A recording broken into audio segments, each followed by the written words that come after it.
Kasus penculikan dan pembunuhan terhadap Imam Maskur, pemuda asal Aceh, menjadi perhatian publik. Fakta-fakta terbaru terungkap dari kasus penculikan, penganiayaan, pemerasan hingga korban meninggal dunia ini. Antara korban dan pelaku ternyata tak saling kenal. Diduga pekerjaan yang digeluti Imam Maskurlah yang menjadi pemicu penculikan dan penganiayaan hingga korban meninggal dunia. Komandan Polisi Militer Kodam Jaya, Kolonel CPM Irsyad Hamdi B. Anwar mengungkapkan kronologi penculikan dan penganiayaan yang dilakukan 3 oknum TNI, satu di antaranya anggota pasukan pengamanan Presiden. Terungkap juga pekerjaan Imam Maskur yang kemudian jadi alasan ketiga oknum TNI tersebut menculik, menganiaya, dan meminta tebusan. Dikutip dari Kompas, Polisi Militer Kodam Jaya telah menahan 3 tersangka anggota Tentara Nasional Indonesia yang terlibat dalam penculikan dan pembunuhan terhadap Imam Maskur. Tersangka sempat mengaku sebagai aparat kepolisian yang hendak menangkap Imam karena menjual obat-obatan ilegal. Komandan Polisi Militer Kodam Jaya, Kolonel CPM Irsyad Hamdi B. Anwar, mengatakan pihaknya telah menahan 3 tersangka pembunuhan Imam, termasuk Praka Rizwandi Manik.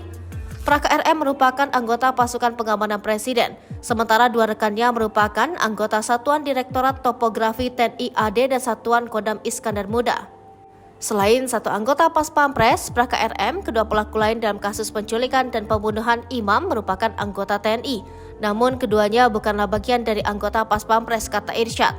Menurut Irsyad, Praka RM dan 2 rekannya sempat mengaku sebagai anggota kepolisian saat melakukan penculikan.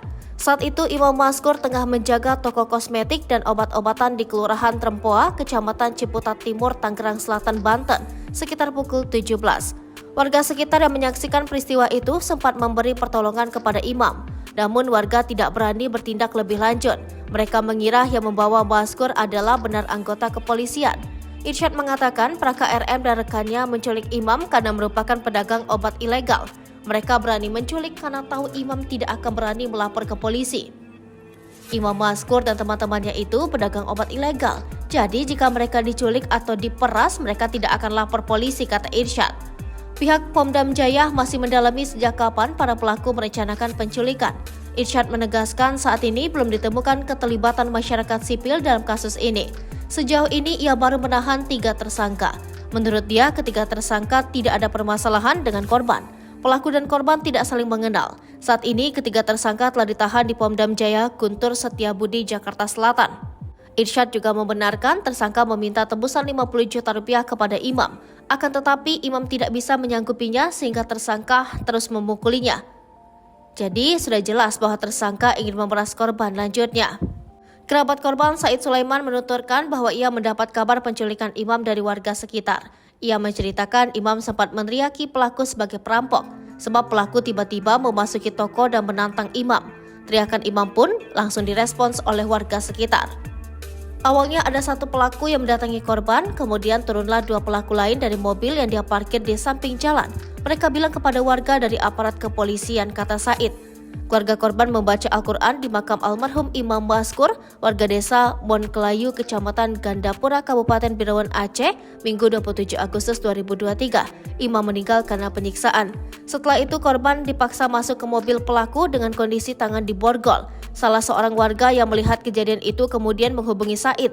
Saat Said mencoba menelpon korban, nomornya sudah tidak aktif. Pada pukul 20, adik Imam mendapatkan video penyiksaan dari nomor korban. Dalam video yang dikirim terlihat kondisi Imam saat disiksa. Imam tidak berhenti menangis dan meminta keluarganya agar segera mengirimkan uang agar dia tidak lagi disiksa.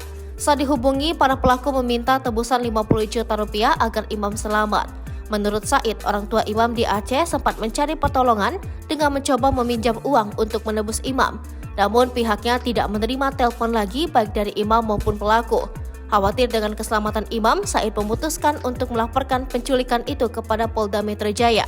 Laporan itu dibuat 2 hari setelah peristiwa penculikan Imam, sebab tidak ada kabar lagi mengenai Imam. Setelah berhari-hari tidak mendapatkan kabar dari Imam, Said mendapatkan kabar bahwa Imam telah meninggal pada Kamis 24 Agustus 2023. Ia dan beberapa kerabat lain pun mendatangi Rumah Sakit Pusat Angkatan Darat Gatot Subroto, Jakarta Pusat untuk mengambil jenazah Imam. Jenazah Imam dikebumikan di kampung halamannya pada Sabtu 26 Agustus 2023.